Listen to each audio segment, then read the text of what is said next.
To start with NMR spectroscopy, today we will discuss about the NMR of paramagnetic substances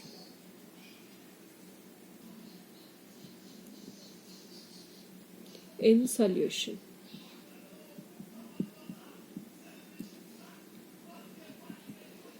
So far you have an idea about what is NMR spectroscopy. You have also an idea about paramagnetic substances. क्या होते हैं paramagnetic substances? In a layman language, जिसके पास unpaired electron हो, है ना?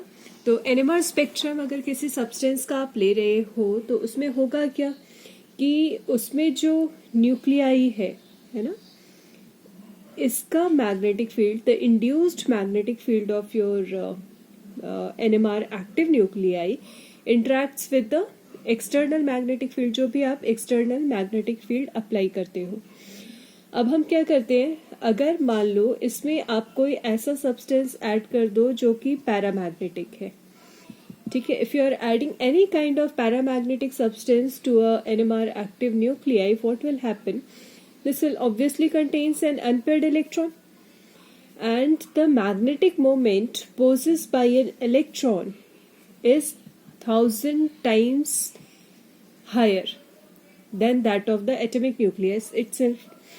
Therefore, this magnetic moment of your paramagnetic substance is going to alter the magnetic field which could be felt by your NMR active nuclei.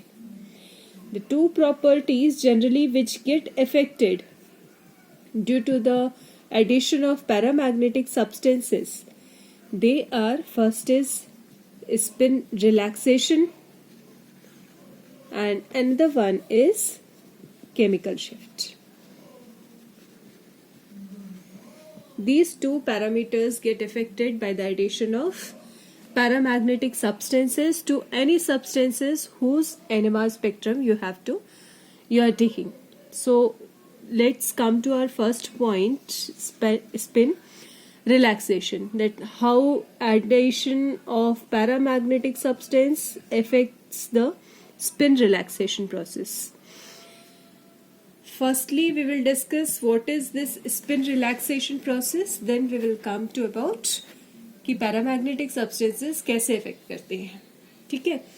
तो first अगर हम spin relaxation process समझें, spin relaxation process.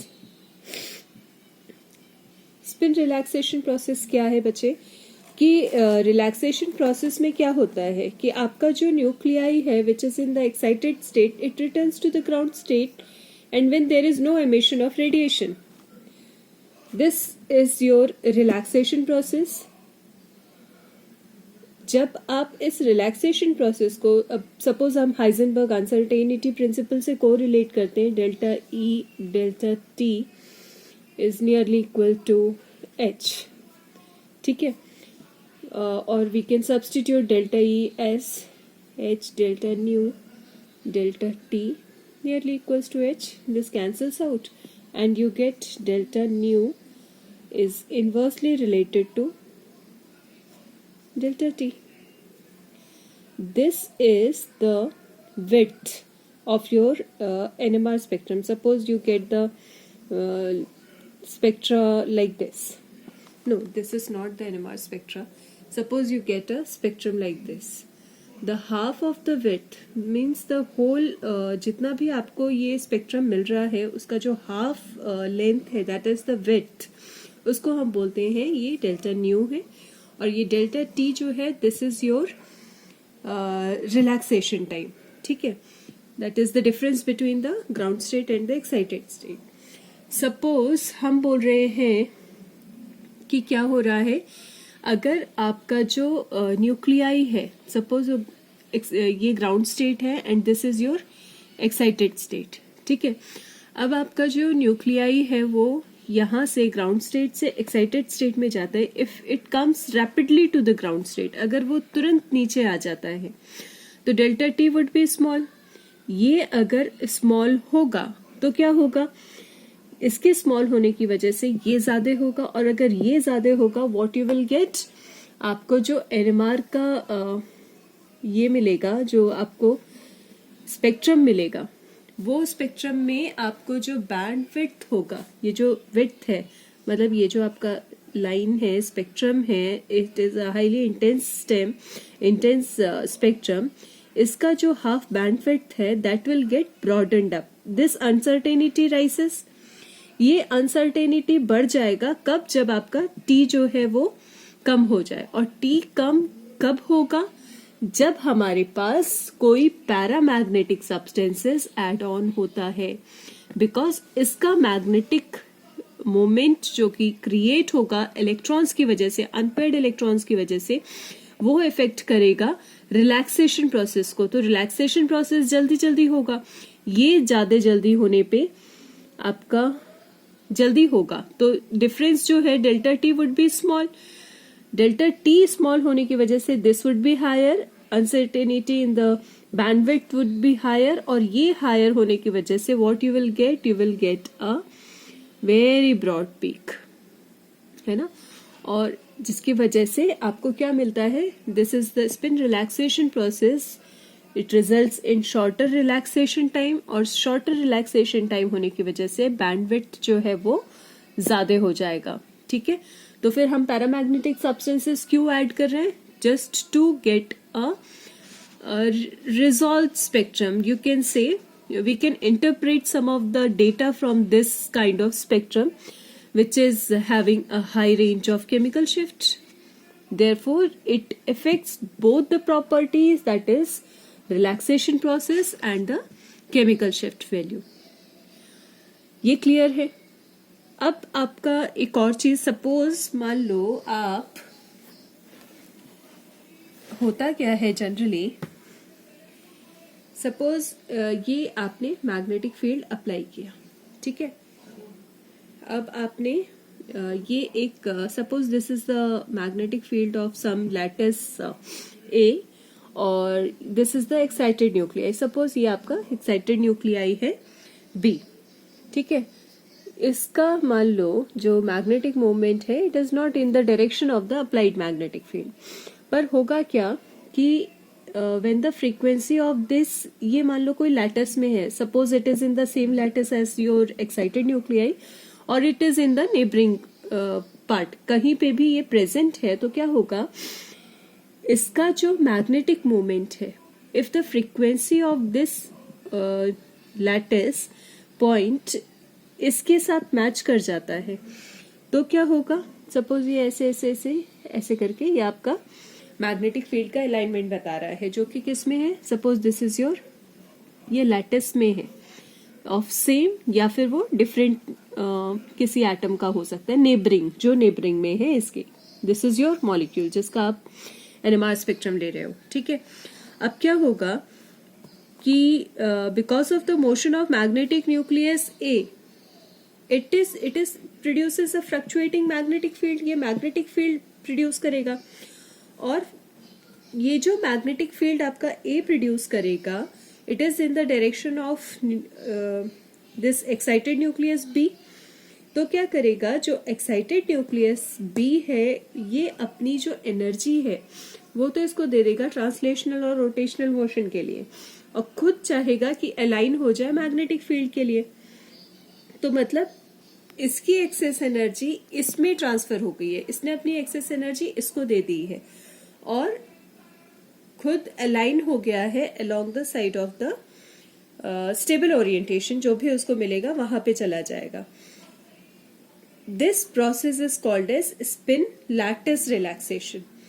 ये तभी होगा जब इन दोनों की फ्रीक्वेंसी जो है वो मैच करेगी, और इसी को हम बोलते हैं कि अगर मान लो this lattice is your paramagnetic, अगर मान लीजिए कि ये कोई पैरामैग्नेटिक सब्सटेंसेस है, तो क्या होगा? जो paramagnetic substances, it provides a stronger magnetic field.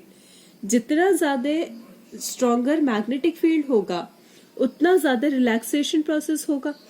Relaxation process जितना ज्यादा होगा, दैट इज T1 जितना ज्यादा, मतलब रिलैक्सेशन प्रोसेस जितना जल्दी होगा, shorter would be the delta T. Obviously जितना शॉर्टर ये होगा, आपका पीक जो है वो उतना ब्रॉड आ जाएगा. बहुत ज्यादा अगर आप पैरामैग्नेटिक सब्सटेंसेस ऐड कर रहे हो तो क्या होगा? बहुत ज़्यादा ऐड कर देने पर you will get very broad peak which is not, you will not be able to resolve. तो इसलिए बेटर है कि स्मॉल अमाउंट में we add the paramagnetic substance to resolve a highly complicated spectra. अब इसके लिए we use generally substances which contains more number of unpaired electron, like your manganese Mn2 plus. These manganese ion high spin, it contains high number of electrons, unpaired electrons. तो फिर it is a very efficient relaxer. ये efficient relaxer है, बहुत efficiently relaxation process को कर देगा. So what is the idea behind adding NMR, behind adding paramagnetic substances, is to resolve a complicated spectrum, because उसका जो ये होता है क्या, ये जो width होता है, it get broadened up, और आपका केमिकल शिफ्ट रेंज जो है वो ज़्यादा होगा, तो इसलिए वो रिजॉल्व हो जाएगा. और सेकेंड थिंग, यहाँ पे एक चीज़ दिया हुआ है कि हम इसको करते हैं जनरली सॉल्यूशन में. तो सॉल्यूशंस में क्यों ये बोला गया है कि पैरामैग्नेटिक सब्सटेंसेस का जो एनएमआर स्पेक्ट्रम है वो सॉल्यूशन में क्या करेगा, है ना. बिकॉज जो आपका फर्स्ट हमने क्या डिस्कस किया था बच्चे, स्पिन लैटिस रिलैक्सेशन प्रोसेस, है ना. ये जो स्पिन लैटिस रिलैक्सेशन प्रोसेस है, इस स्पिन लैटिस रिलैक्सेशन प्रोसेस में फिजिकल स्टेट बहुत ज्यादा मायने रखता है, क्योंकि आपका physical state, suppose it is solid, ठीक है, और एक बार आप लोग मानिए कि फिजिकल स्टेट जो है इट इज लिक्विड. तो जब फिजिकल स्टेट जो होता है वो आपका सॉलिड होता है, तो जो आपका रिलैक्सेशन होता है T1, it is of the order of 10⁻² to 10⁻4 second in बस 4 सेकेंड, 10⁻² to 10⁻4. लेकिन अगर आप लिक्विड की बात करो तो ये होता है 10⁻⁻4 एंड 10⁻1 सेकेंड. सो ऑब्वियसली आपको 10⁻⁻4 से 10⁻1 मिल रहा है, it is possessing a higher change. ये बहुत कम टाइम ले रहा है, तो रिलैक्सेशन प्रोसेस कम हो रहा है ना. तो लिक्विड स्टेट में क्यों ज्यादा होता है ये, मतलब लिक्विड स्टेट क्यों प्रेफर करते हैं, क्योंकि एक तो T1 रेंज जो है वो है 10⁻⁻1 to 10⁻1, that is spin relaxation time is more efficient in liquid due to the greater freedom of your molecular motion in the lattice. आपका लिक्विड में obviously there would be greater freedom for the molecular motion. जितना ज्यादा molecular motion आसानी से होगा उतना ज्यादा आपका रिलैक्सेशन प्रोसेस होगा, और जितना ज्यादा रिलैक्सेशन प्रोसेस होगा उतना हमारा जो स्पेक्ट्रम है that would get resolved. This is the NMR spectrum of paramagnetic substances in solution. Hopefully आपको समझ में आ गया होगा. एक चीज ध्यान रखना बच्चे, इसमें मैंने ये आपको बताया था, सॉरी टू से, ऐसे करके बना दिया था, that is obviously very wrong thing. ये IR है, आई एम क्वाइट कंफ्यूज्ड. आप NMR का जब लेते हो ऐसे करके आता है ना, down field up field, you get line like this line, ऐसे करके आपको लाइंस मिलती है ना. तो this is your half band width, जिसको हमने डेल्टा न्यू से रिप्रेजेंट किया था.